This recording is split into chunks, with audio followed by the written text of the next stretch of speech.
Read and learn. Sky is so bright. Smart kids grow with moonlight. Read and learn, shine so bright. Smart kids grow with moonlight. E-Schoolify series, fun and true. Learning dreams for me and you. Welcome to E-Schoolify series. Assalamualaikum, Sayyida Maryam Naqviz here from the Moonlight International Publishers. मोहतरम वालिदैन, कैसे हैं आप सब? मैं उम्मीद करती हूँ कि आप बिल्कुल ठीक होंगे।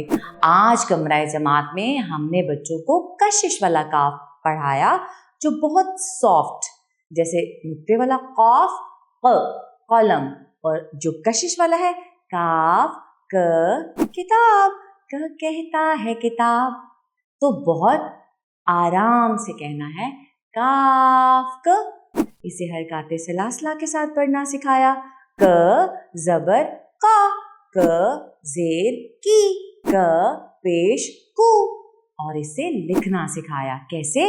नीचे जाए, लाइन पे लिटाए, ऊपर आए, काफ के ऊपर एक कशिश लगाए। अब आप घर की दुनिया में ऐसी कौन सी चीज है जो मेज पर रखकर बच्चे को बहुत अच्छी तरह से काफ की पहचान करा सकती है? किताब। बच्चे के बस्ते में से किताब निकालें, मेज पर रखें और उसे कहें आज हम लिखेंगे काफ। काफ की आवाज है क किताब, किताब, कहता है किताब। और उसके बाद घर की दुनिया में केला भी होता है, आप केला भी मेज पर रख सकती हैं, ठीक है। और अक्सर बच्चों को कागज़ की मदद से कश्ती बनाना बहुत अच्छा लगता है, बिल्कुल ऐसे कागज़ की कश्ती, ये भी बनाकर मेज पर आप रख सकती हैं। कागज़, कश्ती, किताब, केला। आज की अच्छी बात जो हमने कमरा जमात में सिखाई वो किताब के बारे में थी। किताबों में सबसे आला किताब कुरान मजीद है। ये अल्लाह ताला की आखिरी किताब है और हमारे प्यारे नबी हज़रत मोहम्मद सल्लल्लाहु अलैहि वसल्लम पर नाजिल हुई। हमें कुरान मजीद की तिलावत सुबह फजर की नमाज के बाद करनी चाहिए।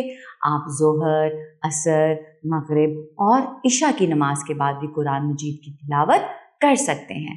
इसके बाद छोटी सी कहानी। तो मैं उम्मीद करती हूँ कि आज आपने बच्चों को काफ की आवाज़ और ज़ख़ीरा अल्फाज और अच्छी बात बहुत अच्छी तरह दोहराई कराई होगी। इसके साथ ही मरियम नकवी को इजाज़त दें। शुक्रिया, अल्लाह हाफ़िज़।